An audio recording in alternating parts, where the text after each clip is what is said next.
the Bliss Business Podcast, the show about empathy, connection, and consciousness in business.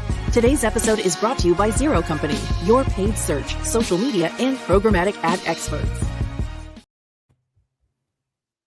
Welcome back to the show. I'm here, Stephen, with my co-hosts, Mike and Tullio, once again. A Gallup study showed that highly engaged teams deliver 21% greater profitability, yet only 4 out of 5 employees worldwide, or actually 1 out of 5 employees worldwide are engaged. So we've kind of got a problem here, and a surprising one too, considering it's profitable to be more engaged. So most engagement issues stem from cultural breakdowns, not individual performance flaws. And today's episode is all about shifting focus from fixing people to intentionally shaping the culture that supports them. Mike, introduce our guest today. And Steve, I am truly delighted to introduce our guest, Garry Ridge.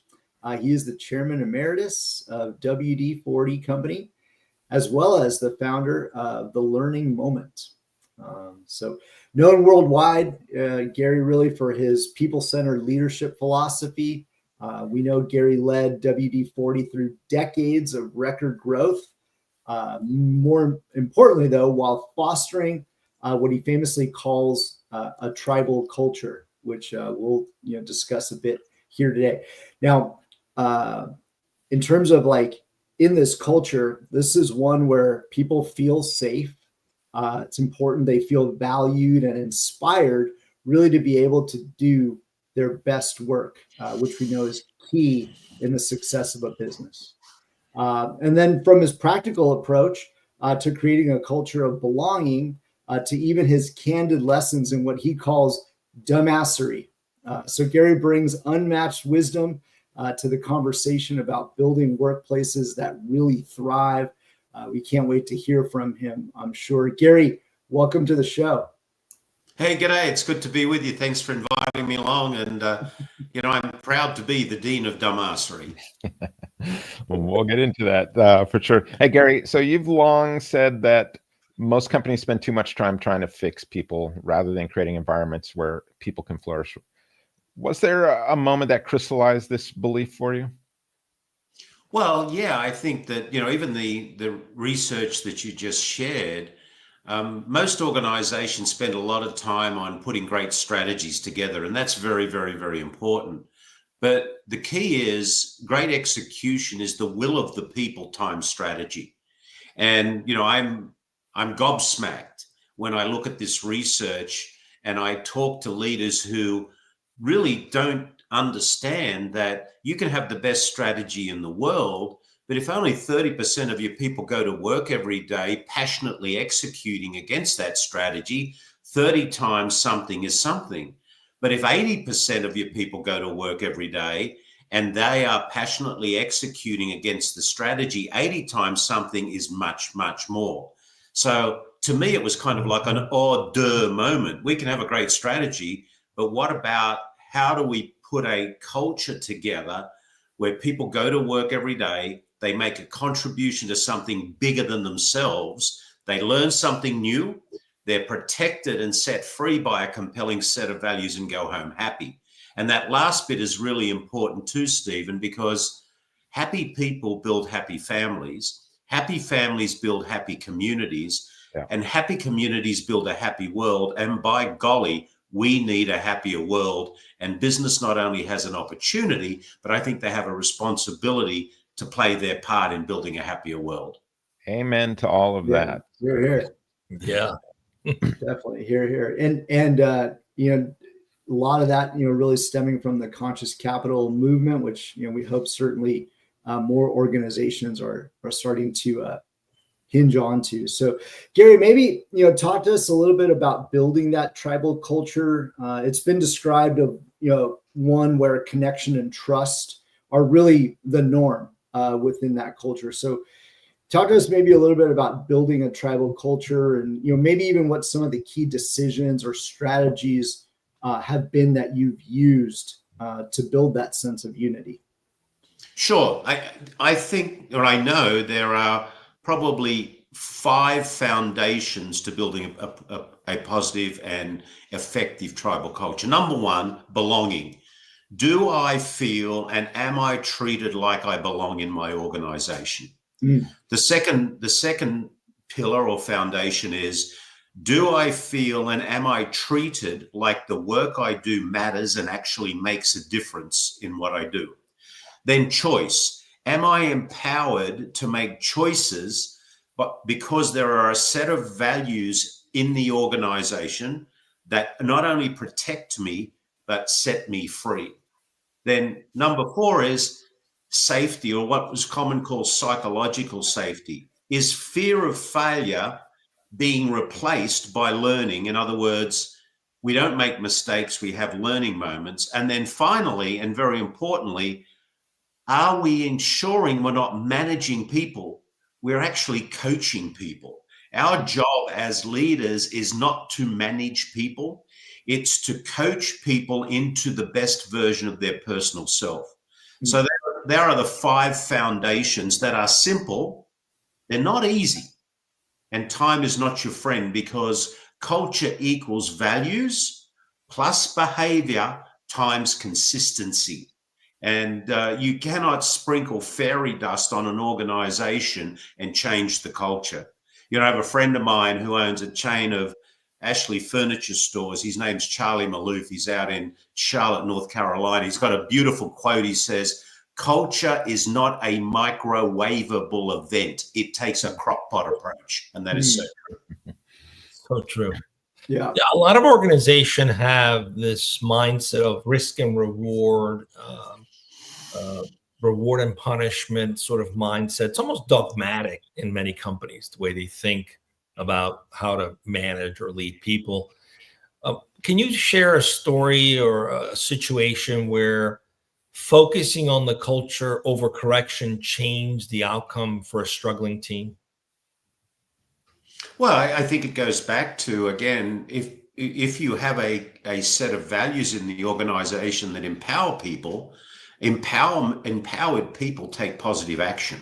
So, you know, this risk and reward thing, the other side of it is a lot of organizations are really unclear with what they expect from their people. You know, I wrote a book with Ken Blanchard called Helping People Win at Work.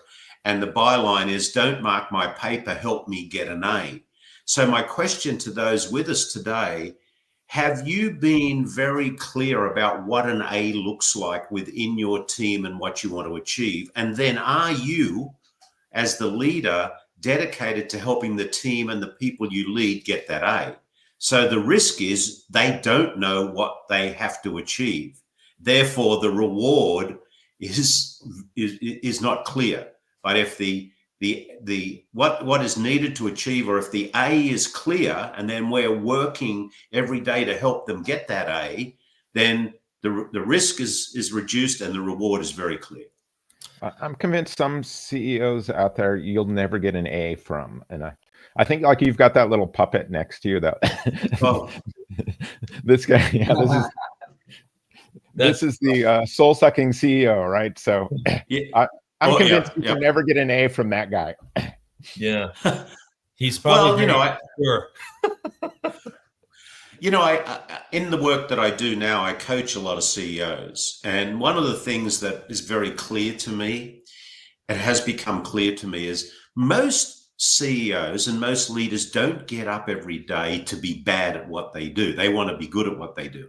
But what they are bad at is understanding how their behavior actually impacts those they have the privilege to lead.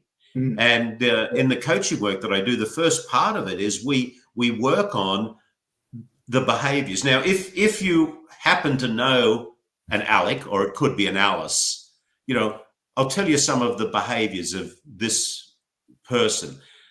They have a big ego. Their ego eats their empathy instead of their empathy eating their ego. They're a micromanager. They want to have their fingers in everything. They think they're corporate royalty. They want a fear-based culture. They're a master of control. They're a know-it-all. They have all the answers, even the wrong ones. They don't value learning. They must always be right. they hate feedback and they don't keep their commitments. Now, a lot of leaders do this. They're not realizing that those sort of behaviors are negatively impacting those they have the privilege to lead. By the way, if you're listening to this, Gary's holding up this puppet that's got a very large mouth. It's big enough to suck a whole soul. Yeah, exactly. So a lot of organizations struggle with the idea of investing in culture because some will revert back to, well, I can measure someone's performance. I can measure a leader's performance, but how do I measure the culture, the impact of the culture? So what do you have to say for those who think that can't be measured? Is there a way to measure the impact of culture in a tangible way? Yeah, but you won't measure it in day 1, 2, or 3.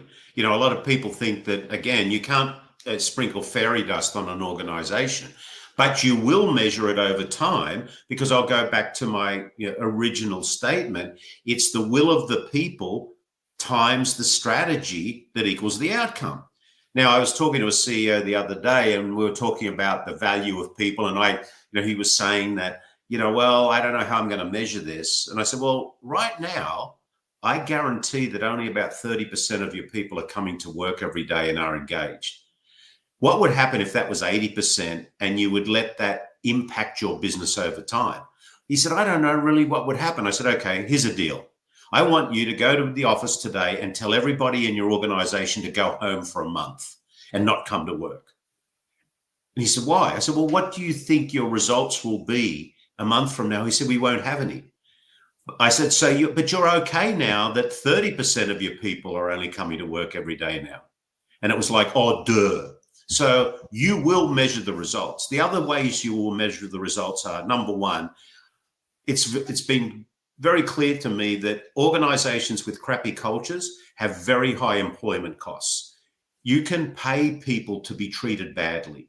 So, if you've got an organization and you've got toxic cultures, corporate employment costs or salary costs are going to be higher than the normal. You're going to have a higher level of attrition and turnover than anyone else. Retention is going to be low. All of these things. And, leaders, unfortunately, are not costing this in. The cost of replacing someone or the cost of brain drain is enormous. So, yeah, you're right. You're not going to measure it on day one. But I can tell you from experience, after leading WD-40 company for 25 years, with a 98% or 97% of people saying they love to work at the company and having a 93% employee engagement, we had a compounded annual growth rate of total shareholder return of 15% a year. We 7x'd revenues, and we took the brand to 176 countries around the world. And I could say we only sell oil in a can, which is not true. But that was because of we had the tribe, the people who knew they belonged, knew they mattered, could make choices, felt safe, and we were their coaches to help them be better. See, I think a lot of leaders are not in tune with some of these statistics, and there are studies today showcasing the impact this has. And you're right, when you look at it from a tangible point of view, if you have a $10 million budget, employment budget, for salaries, only $3 million of that is actually producing any productive results, which means you're losing $7 million to friction. And yet somehow this conversation isn't one that's being had at most traditional companies at the board level to actually look at this as a strategic imperative to transforming the business to be more productive and more profitable. Why do you think that is? Why is there resistance to that, in your opinion? Well, because I think that a lot of organizations are so driven by short-term results. So, they're thinking that, we have to get this next 90 days, and they're looking for things they can actually measure in 90-day intervals. And you can't measure this in 90-day intervals. But when it comes back to compensation too, the point I was really making was, I will bet you that base salaries in toxic organizations are much higher than base salaries in organizations with a high culture, because you can pay people to be treated badly. People are going to work. Why are you going to work? Well, I'm paid really well. Yeah, and I'm thinking about like the younger generations now as they're coming online. They're they're willing to sacrifice for a job that gives them, a bit more meaning and more satisfaction. What do you say to leaders who think like Gen Z's desire for more balance or mental health support means they aren't as committed to a job? Oh, I don't agree with that. I think if I go back to my foundations, I don't think there's any generation that doesn't want to feel like they belong. I don't think there's any generation that doesn't want to feel like they matter. I don't think there's any generation that doesn't want to learn more.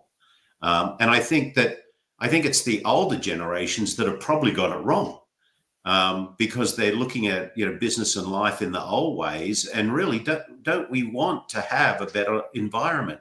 In my book that I released recently called Any Dumbass Can Do It, there's a chapter that talks about let your organization be a place people want to escape to, not to escape from. Because every person is going down their own personal hero's journey. And wouldn't it be great if people were saying, I just want to go to fill in the blank today, because when I go there, I feel wanted, I feel warmth. The world outside is treating me bad, but my company and my tribe treats me well. And we had that at WD-40 Company and, other companies that I'm now involved in, that, people go, wow, I really come here because I feel like I matter and I belong and I'm treated, with respect and dignity, and I learn something every day. So I think that's really important.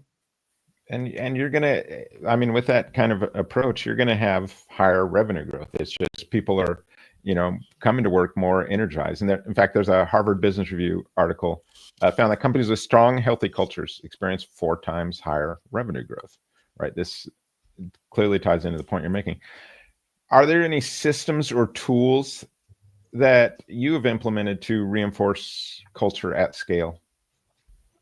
Yeah, I think firstly, you've got to have a system where you're having ongoing, meaningful conversations with the people that you have the privilege to lead. So throw out the annual review. That's hopeless.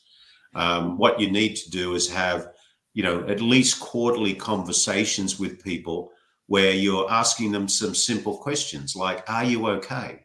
What's on your mind? What's getting in your way?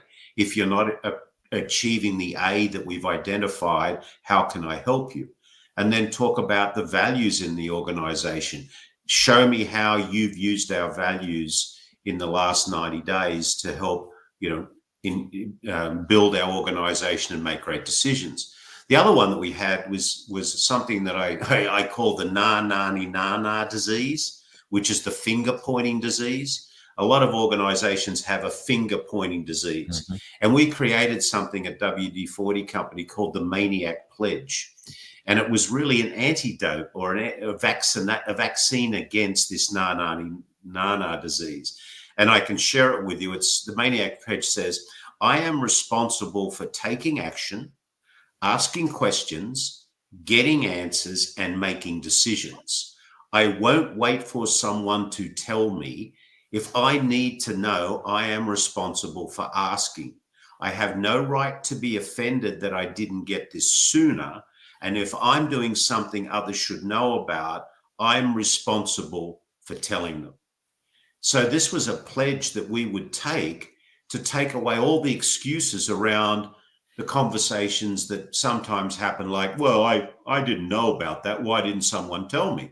Well, my answer to that or feedback to that statement is, well, you knew you didn't know about it, but you waited to blame someone for not telling you. Why didn't you just go ask someone about it? So these permission statements are important, and they're linked to what I call the 4 pillars in the organization. And their 4 pillars are care, candor, accountability, and responsibility. Care is we love and care about our people enough, not only to applaud them and reward them for doing great work, but we're brave enough to redirect them when we have to around how they can play better. Unfortunately, a lot of leaders protect their own comfort zone at the expense of other people's development. The second one is candor. No lying, no faking, no hiding. I believe in organizations, most people don't lie. what they do is they fake and they hide because of fear. So replace the fear with the learning moment. Accountability, as we've talked about already. Are we clear? What do I expect from you and what do you expect from me? And then responsibility is the maniac pledge. How do we, combat or make it practice to be able to be self-responsible to ask those questions? Yeah, I love that. Excellent, Gary. That was wow. That's something I think our listeners are going to have to go back and review and listen to. A lot to think about there. Yeah, time and time again. That was a wealth of knowledge and wisdom right there. So sometimes, Gary, it feels like maybe culture is this really big thing. It can feel a little overwhelming on one hand. And then, the leaders might recognize that, hey, the culture that we are in is not really serving us. It's either a negative culture or they're just kind of stagnant. And they're sort of stuck right at the crossroads. Where would you recommend that a leader at least get started, or where should they begin? Sure. So there's a model for that. The first one is, are you convinced that people matter in your organization? So that's the tribal culture. It's a people first organization. The next thing is, do you have a clearly defined, authentic purpose within the organization? Remember, I say, imagine a place where you go to work and you make a contribution to something bigger than yourself. So what is your purpose? And your purpose is not your product. Your product may deliver the purpose, but at WD-40 Company, our purpose was very simple. We existed to create positive, lasting memories, solving problems in factories, homes, and workshops around the world. So if you asked us what business we were in, we would tell you we're in the memories business. And people every day would talk about how we're going to create a positive, lasting memory today. The next thing is values. Do you have in your organization a hierarchical set of clearly defined values that protect people and set them free? Now, why is that important? Well, I talk about sometimes a river. A river goes from the mountains to the sea, but what directs the river is the riverbanks. So without the riverbanks, that water would be a pond of stagnant water.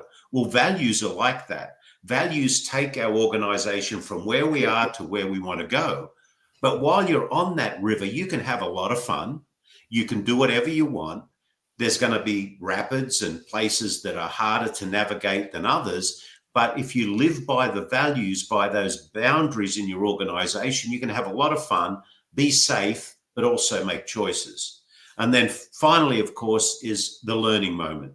Have you created an environment in your organization that people feel safe to be able to make decisions and fail, if you will? Now, the definition of a learning moment is a positive or negative outcome of any situation that needs to be openly and freely shared to benefit all people. So whether it's positive or negative, you're going to be sharing, this is what I did, and this is how it worked, and this is what I learned from it. This is what I did, and it didn't quite work the way I wanted it to, but we've got some learning here, and I'd like everybody to understand that learning so they won't necessarily have that. So people, purpose, passion, products. The learning moment resonates. Yeah, it resonates so much for me. I think about, like, in science, a failure or learning is built into the success equation of science. I mean, how you get to discovery is through a continuous permutation of failures, which is just nothing more than you've learned what doesn't work. And yet in business, we seem to have not adopted that, basic principle that's how you grow and get to the right outcome. And so a lot of organizations start out often with a good culture, especially startups. They have a good vision on how to be very open and how to have transparency and being supportive. And then they start to hire and scale and grow. And in some cases, that gets lost in the shuffle of growth.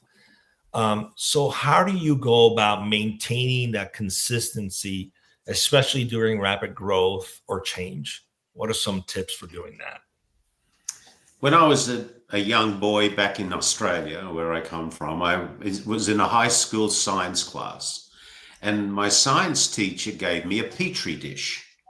And the science teacher said, we are going to grow culture in this petri dish. What's important?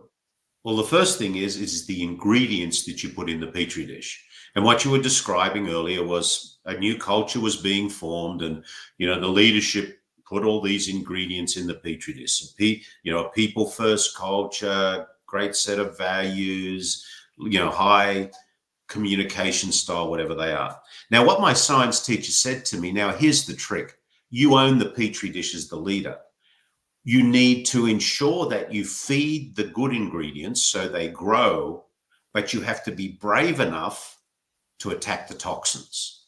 And unfortunately, what happens as organizations start to grow, the leaders forget the damage of the toxic ingredients in that petri dish. For example, Joe's working for the company.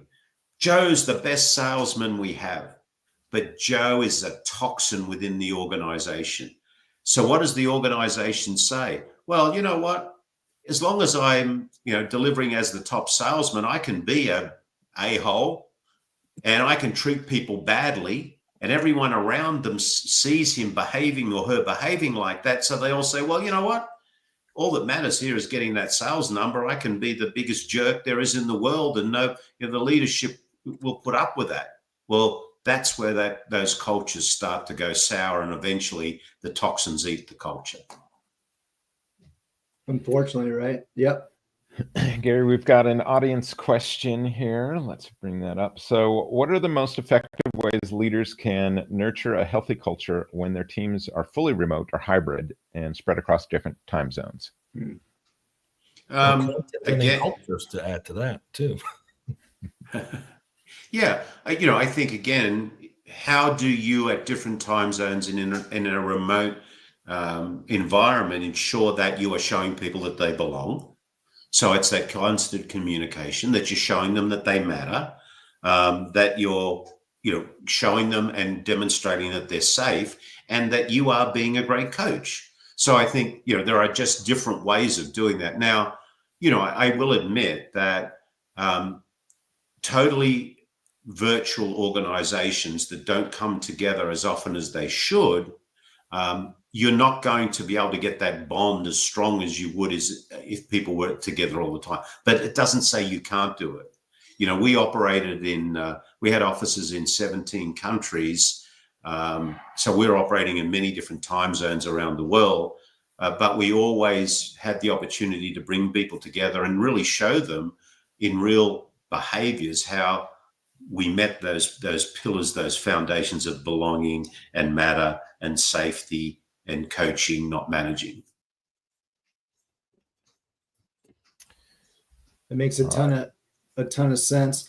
So Garry, we mentioned conscious capitalism a little bit earlier in the show. We know that one of the main pillars of that is purpose, and as you kind of talked to us a little bit about the purpose at WD-40. It's interesting, right? When we look at the statistics around organizations that are driven by purpose, they see upwards of 30% higher levels of innovation. Simply like you said, right? These employees are coming to work and they're contributing to something that's larger than themselves, and they take on the responsibility to deliver on that purpose. So maybe if you would talk to us a little bit more about the deeper purpose that's kind of behind the work that you're doing today, and even what you're doing through the learning moment. Yeah, my purpose statement is pretty clear. I help leaders build cultures of belonging where love, forgiveness, and learning inspire a happier, more connected world. I believe that businesses have not only an opportunity, but a responsibility to make a positive difference in people's lives. And, imagine the conversation at the dinner table where someone goes home and all they do is bitch and gripe about how they hate their job. Do you think the young people around that table are going to be enthusiastically saying, Dad or Mum, I want to go and work in places like you do? No way. No way. Right. So I think that our role is to help leaders and organizations be aware that we can make a positive difference in the world. So that's why I do what I do now. I'm very grateful. I'm very thankful, and I'm very fortunate that I've just completed my 25-year apprenticeship in leadership, and now I need to put it to work. But I also have a lot of scar tissue, and we've used and we proved at WD-40 Company, because it wasn't about me there. I was just the conductor of the orchestra. It was the orchestra that played the sweet music, and my job was to ensure that they had the right instruments and that they had the right training to play the notes of success that they needed to play. So that's what I enjoy doing now, and I think it's my way of paying it forward, because we just need a better world. There's no doubt about it. Yeah, all over. I think you just described this idea. I just wanted to quickly add. I think you just described this idea that being a leader is a calling. It's not a status symbol, and I think a lot of people see it as reaching or climbing this place versus it's a calling to serve. I mean, everything you described is about being of service.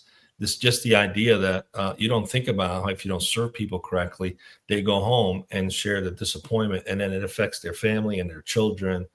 It's so impactful to so many people, and then we wonder why we have such a disconnected society. Leaders really need to make that shift to seeing it as a calling, as an opportunity, as an obligation to better the world. It's a responsibility. It absolutely is. And it's interesting, Tullio, you were talking about how learning turns into innovation. I just want to tell you a quick, really interesting story, because this will really cement that. Back in 1953, there was a fledgling company in San Diego called Rocket Chemical Company. Rocket Chemical Company was in the business of making products that stopped corrosion for the aerospace industry. There was a problem with condensation and corrosion in the umbilical cord of the Atlas space rocket. The chemists got together and started to formulate solutions. Solution 1 didn't work, 2 didn't work, 15 didn't work, 25 didn't work, 35 didn't work, 38 or 39 didn't work. Guess what worked? Formula 40. That's why WD-40 is called water displacement, WD-40. So we came from 39 learning moments. Thank goodness they didn't give up at 39. Love it. Yeah. Garry, what do you see as the legacy that you hope to leave behind with your work? That more organizations will send people home happy. I like that. Simple to the point, for sure. And definitely plays along with everything you're talking about, and kind of that ripple effect too when they go home happy like that. Yeah, Garry. And then even along with that, is there a specific principle that you'd want to help define your legacy? Well, I think it's the principle of servant leadership. That's what, people are all about. So, I think, again, I've been very fortunate to, be in the presence of the great guru of servant leadership, Dr. Ken Blanchard. He was my professor when I went back to school. And, he's proven over time that, servant leadership is something that really adds values to people's lives. And, this whole idea came into my mind back when I was just starting as CEO back in 1998, 99. I was on an aeroplane flying from Los Angeles to Sydney. And as you do, when you travel, you take stuff to read. And I read a quote that was attributed to the Dalai Lama. And it says, "Our purpose in life is to make people happy. If we can't make them happy, at least don't hurt them." And I thought, wow, so many organizations are hurting people. Why can't we stop doing that? And then I read something else that just parlayed into it, which comes from Aristotle, who was born in 384 BC. And Aristotle said, pleasure in the job puts perfection in the work.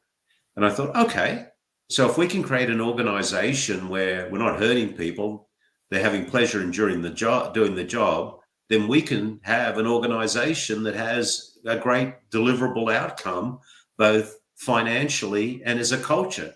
And that's what we set out to do. And we were a little bit successful at it. Yeah, just a little bit. So, Garry, one question I ask everyone on this show is some form of this. It's, what role does love play in business? Oh, it's, if you think about Maslow's hierarchy to self-actualization, the first two rungs of that hierarchy are, can I survive and am I safe? The third one is love or belonging. And, I think that love is not about romance. It's about true caring for people. And so I think love, it plays a lot of caring, of compassion, of empathy. All of those roll into love. And, I often used to say, and I've often said to someone when in the organization, when they weren't, behaving in line with our values, instead of reprimanding, I would say something like, the you I know and love is not in this room today. What's on your mind and what's getting in your way? Mm. Yeah, it's a term I think that many are so afraid to use, right? But it's one that needs to certainly become top of mind in the days that we're living in. Hey, Garry, tell us real quick about the book, Any Dumbass Can Do It, and why you're the Dean of Dumbassery. Well, the reason I wrote the book was I wanted to share the journey. And the reason of the title, any dumbass can do it. ASS in this does not refer to anybody's posterior or bottom. It refers to a donkey. And then if you think about a donkey, they're not probably the smartest in the room, but they are determined and can carry heavy loads. And my theory is that if you know the ingredients that need to be in place to build a great culture, and if you're brave enough, as a brave donkey would be, to climb Mount Everest even, to execute against those principles on a consistent basis, you can create with others a great culture because we did it. So the title was to grab people's attention, but there is some reason behind it in that, you can build a great culture in your organization. The problem you probably have is you don't know which steps to take first, and we've shared some of those today, but you've got to be brave enough to climb the mountain like the donkey. It's going to be a heavy load, and it's simple, it's not easy, and time is not your friend. It's an everyday event. Consistency, right? I thought that was like the key variable. Consistency. Yeah. Yeah, donkeys are reliable. They're not fast, but they're reliable, and you can count on them. Yeah, you can. It's true. You can. They will do the work. Garry, thank you so much. As I think has been mentioned a couple of times on the show, lots of wisdom and insights. Thank you for sharing that. Now, for our listeners that do want to learn a little bit more about the work that you're currently doing, where would you like them to follow up with you, or where would you like them to go? Sure. Well, follow me on LinkedIn. I post on LinkedIn a couple of times a week, sharing from the School of Dumbassery. My website is www.thelearningmoment.net. And if you go on there, you'll see up on the top banner the quiz. You can take the Dumbass quiz. Take the quiz. You'll get your score of Dumbassery, and I'll send you a quick playbook on the 4 or 5 things you can think about doing today to start changing the culture in your organization. So be happy to connect with you there. Very cool. Awesome. Thank you, Garry. And thank you to our audience for tuning in. If today's episode challenged you to think differently about culture, share it with a colleague who would benefit from Garry's perspective. Till next time, we'll see you on the Bliss Business Podcast.